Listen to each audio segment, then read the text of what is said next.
સુરેન્દ્રનગર જિલ્લામાં અવિરતપણે ધોધમાર વરસાદ નોંધાયો હતો, જેને પગલે ખેડૂતોના ખેતરોમાં પાણી ફરી વળતા મોટા પાયે કપાસ સહિતના પાકને નુકસાન પહોંચ્યું, જેમાં વઢવાણ તાલુકામાં 6000 થી વધુ વીઘા જમીનમાં ખેડૂતોના પાકને નુકસાન ગયું। ખેડૂતોની હાલત કફોડી બની છે। વઢવાણના મેમકા, માડોદ, કોઠારિયા, વડલા સહિત અનેક ગામના ખેતરોમાં પાણી ભરાયા છે। ખેડૂતોએ મહા મહેનતે કરેલ કપાસ, મગફળી, જુવાર સહિતના પાક અને બાગાયતી પાકને મોટા પ્રમાણમાં નુકસાન ગયું। સરકાર દ્વારા તાત્કાલિક પાક નુકસાની અંગે સર્વે હાથ ધરી વળતર ચૂકવવામાં આવે તેવી ખેડૂતોએ માંગ કરી છે।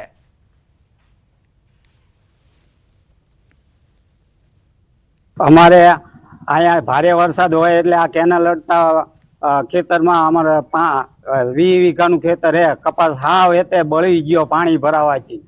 અને દર વર્ષે ભારે વરસાદ હોય ત્યારે અમારે બળી જ જાય। અમારે સરકારને એટલી માંગણી છે કે એ લોકો ખેતર ઉપર આવી અને સર્વે કરી જાય, અને સર્વે ન કરે એ લોકો ચોપડામાં એમની મેળા આંકડા મેકી દે છે અને પછી કહે કે આવી રીતના થઈ ગયું સર્વે। એ નહીં, પણ એ લોકો રૂબરૂ આવે અને સર્વે કરી જાય કે ભાઈ રેન્ડમલી આ લોકો સર્વે કરતા હોય છે। 5 ખેતરમાં સર્વે કરી લીધો પછી બીજી સીમમાં જતા રહે, એવું નહીં કે સ્પોટ ઉપર સર્વે થાય તો ખેડૂત સાથે ન્યાય થશે।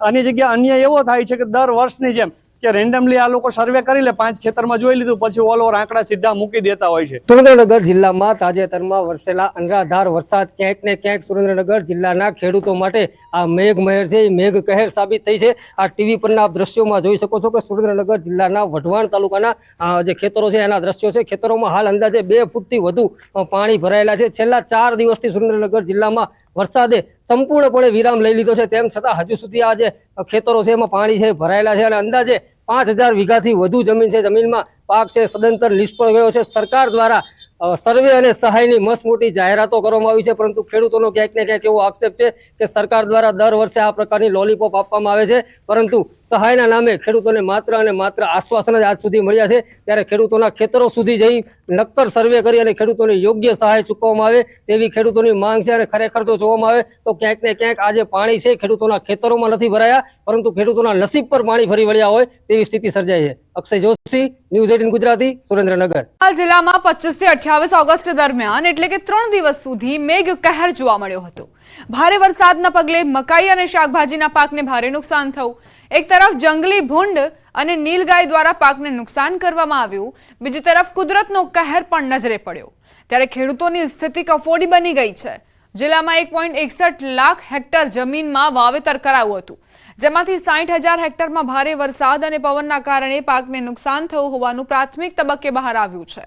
ખેડૂતો દ્વારા તંત્ર પાસે સર્વે કરી વળતરની માંગ કરાઈ રહી છે, ત્યારે આ અંગે જિલ્લાના ખેતીવાડી અધિકારીએ જણાવ્યું હતું કે સર્વેની કામગીરી ચાલુ છે। થોડા સમયમાં નુકસાનનો ચોક્કસ આંકડો સામે આવશે, ત્યારબાદ સહાયની કામગીરી હાથ ધરાશે।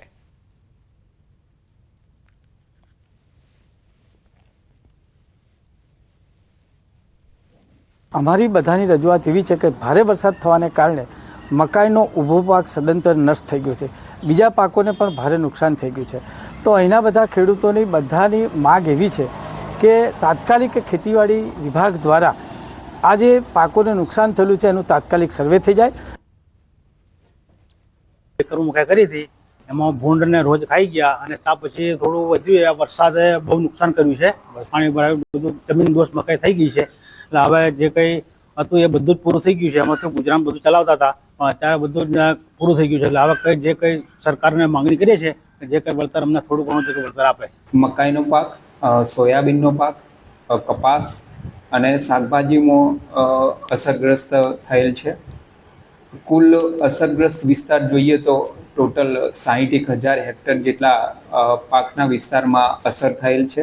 પંચમહાલ જિલ્લામાં મઘા નક્ષત્રમાં મેઘરાજાએ ધડબડાટી બોલાવી હતી, જેને લઈ નદી નાળા, ડેમ, જળાશય છલકાઈ ગયા છે, જેથી ખેડૂતોમાં એક તરફ શિયાળુ પાકના સિંચાઈ માટે પાણી મળવાની એક આશા બંધાઈ છે, સાથે સાથે જ ખેડૂતોમાં એક તરફ નુકસાની પણ થઈ છે।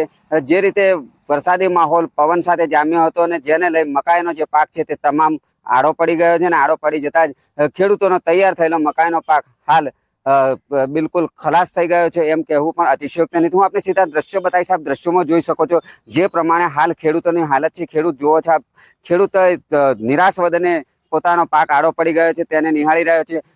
માત્ર જૂજ દિવસોમાં 8 થી 10 દિવસમાં મકાઈનો પાક તૈયાર થયા બાદ લણવાની આરે આવી ગયો હતો અને જે તમામ પાક છે તે જમીનદોસ્ત થઈ ગયો, જેથી ખેડૂતોને હાલ મોટું આર્થિક નુકસાન સહન કરવાનો વારો આવ્યો છે. પંચમહાલ જિલ્લાની વાત કરવામાં આવે તો 1,61,000 હેક્ટર જમીનમાં ખેડૂતોએ ચોમાસાની ખેતી કરી હતી. જિલ્લામાં મુખ્યત્વે મકાઈનો પાક કરવામાં આવતો છે અને મકાઈના પાક પર ખેડૂતોને એક આશા બંધાતી હોય છે. જિલ્લા ખેતીવાડી અધિકારીના જણાવ્યા મુજબ પંચમહાલ જિલ્લામાં 60,000 હેક્ટર જમીનમાં અસરગ્રસ્ત વિસ્તાર તરીકે હાલ સર્વે કરવામાં આવી રહ્યું છે. સાથે સાથે જ આગામી દિવસોમાં સર્વેના રિપોર્ટ બાદ નુકસાન અંગેનું વળતર ચૂકવવા માટે સરકારને રિપોર્ટ કરવામાં આવશે. પરંતુ હાલ તો પંચમહાલ જિલ્લાના જે ખેડૂતો છે તે બેહાલ થયા છે અને તેમની કફોડી હાલત બની છે, જેથી ખેડૂતો દ્વારા સરકાર દ્વારા નુકસાનીના વળતર અંગેની માગણી કરવામાં આવી રહી છે. જામનગરમાં પડેલા ભારે વરસાદથી ખેડૂતોને પારાવાર મુશ્કેલી વેઠવાનો વારો આવ્યો છે. પવન સાથે પડેલા વરસાદના કારણે ખેતરોમાં વીજપોલ ધરાશાયી થતા વીજ પુરવઠો ખોરવાયો. ખેડૂતોની માંગ છે કે સૌથી પહેલા વીજ પુરવઠો શરૂ કરવામાં આવે. વીજપોલ ધરાશાયી થવાના કારણે ખેતરોમાં જવું પણ મુશ્કેલ બન્યું છે. પાકને પણ નુકસાન થઈ રહ્યું છે. ધ્રોલ પંથકના સોયલ ગામના ખેડૂતો આપણી સાથે છે. શું કહેશો, અત્યારે ખેતીની વીજળી ઘણા સમયથી ગુલ છે, અઠવાડિયું થવા આવ્યું, જે અનરાધાર વરસાદ વરસ્યો હતો તેને લઈને ખેતરોમાં હજી પણ વીજ પોલ પડ્યા છે, શું કહેશો? હવે સરકારશ્રીને અમે એ જ જીઈબી વાળાઓને વિનંતી કરી છે કે જેમ બને તેમ જલ્દી લાઇટનો પુરવઠો ચાલુ થાય પૂર્વવર્ત, એવી બધાની અપેક્ષા છે. નહીં તો આ પાક આખો મુરઝાઈને અને આખું વરસ ફેલ જશે. જો ગામડામાં હશે તો તમારે સિટીમાં કાંઈક એનું લાભ મળશે. હજી મજૂર તો બાકી ગામમાંથી પાણી ભરીને જાય છે તો એ કંટાળી જાય છે, બરાબર. આ પાણી અત્યારે લાઇટું નથી તો પી નથી લાગતા. મને એમ કે હવે જેટ લાઇટું અહીંયા આવે તો અમારે પાણી ઘરેથી ગામમાંથી લઈ ન જવું પડે. ગામમાંથી પાણી લઈને આવવું પડે છે. દવા છંટકાવમાં અને અન્ય કામગીરીમાં પણ વિક્ષેપ થાય છે. શું કહેશો, ખેતરોમાં વીજળી નથી જેને લઈને કેવી તકલીફો? તકલીફ તો તમે જોઈ શકો છો, બધાય પોલ ધરાશયી થઈ ગયા છે, બરાબર. તો ખેડૂતને જેમ બને એમ દવા છાંટવામાં, પાણી પીવામાં, મજૂર વર્ગ અહીંયા રહીએ છે વાળીએ, એને તકલીફ ન પડે તો તાત્કાલિક વીજ પોલ ઊભા કરવા. અને અમે સરકારશ્રીને નમ્ર વિનંતી કે જેમ બને એમ પહેલી પ્રાયોરિટી વીજળીને આપે. ગામમાં છે ને પહેલાં તો 20-25 એટલે ખેતી વિસ્તારમાં 20-25 પોલ ધરાશાયી થયા છે આશરે એવું છે. લગભગ જીઈબી વાળા સર્વે પણ કરવાનું ચાલુ કર્યું છે.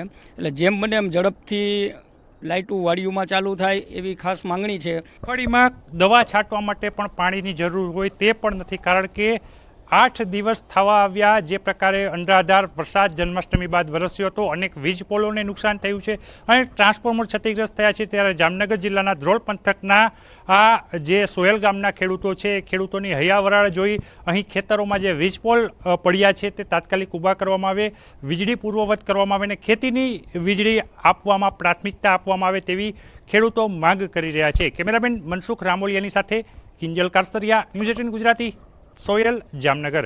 માં ગરમીનો પ્રકોપ રહી શકે છે તેવી આગાહી પણ રમણીક વામજાએ કરી છે. વર્ષની અંદર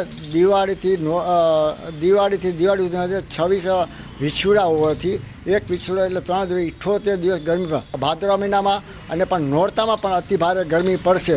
અને ગરમીનું કારણ હોવાથી, કારણ કે હજી પણ એક જે આપણે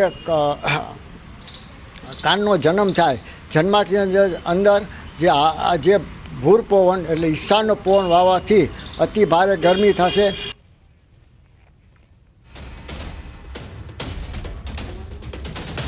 વંથલીના આગાહીકાર રમણીક વામજાએ ખેડૂતોને પણ સૂચના આપી છે. શું કહ્યું તેમણે તે પણ સાંભળી લઈએ.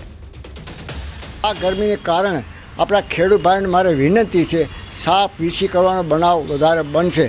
વૈશાખ વધ પડવાના દિવસે કૃતિકા નક્ષત્ર હોવાથી, ત્યાં ભરણી નક્ષત્ર હોવાથી ભરણી નક્ષત્ર નથી એટલે ઘાસ ચારો પણ બગડશે. ખેડૂત માટે વિનંતી છે, તમે પાછતરા વરસાદ થવાથી અગાઉ જે માંડવી ઓળેલી માંડવી હોવાથી ઘાસ ચારો સાચવજો એવું મારું પૂરું અનુમાન છે.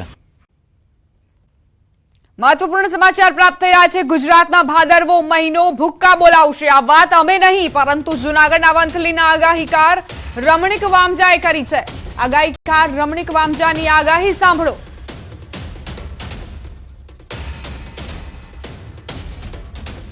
13 તારીખથી 15 તારીખની અંદર વરસાદ સારો થશે ગાજી, કારણ કે ગરમી પ્રમાણ વધવાથી પવનની દિશા બદલાવાથી વરસાદ પણ સારો થશે ને બપોર પછી મંડાણી વરસાદ થશે. અને તારીખ 21/9 તારીખથી 28/9 સુધી કે હાથિયા નક્ષત્રની અંદર બપોર પછી ગાજી સાથે વરસાદ થશે અને મંડાણી વરસાદ થશે. 2 થી 7 ઇંચ વરસાદ થાય તેવું મારું પૂર્વાનુમાન છે. રમણીક વામજાએ સપ્ટેમ્બર મહિનાની તારીખો સાથે આગાહી કરી છે. તારીખ 3/9/2024, તારીખ 9/9 વરસાદ તેમાંની અંદર એક વીછીડો બે છે. અત્યારે આ વરસાદ અમરેલી, ભાવનગર, જુનાગઢમાં પણ બપોર પછી મંડાણી વરસાદ થાય અને આ વરસાદ હજી પણ ઘણી જગ્યાએ વરસાદ ગાજવી સાથે વરસાદ થશે. 3/9 થી 9/9 તારીખ સુધીમાં બપોર પછી મંડાણી વરસાદ થાય, કારણ કે અતિ ભારે ગરમી પડશે. તેમણે ભાદરવામાં તીડના આક્રમણની પણ વાત કરી છે, તે પણ સાંભળીએ. કાર્તિક મહિનાની અંદર જે 12 માસ પૂનમને જોવા પદ્ધતિ હોવાથી જે તીડ પંખી રાજસ્થાન બોર્ડર ઉપર ભાદરવા મહિનામાં અત્યારે જે તીડ પંખી પણ દેખાશે. અત્યારે જે વરસાદ વરસી છે તે ગરમી પ્રમાણ વધારે રહેશે. ગુજરાતના ખેલૈયાઓ માટે ચિંતાજનક સમાચાર પણ વામજાએ આપ્યા છે.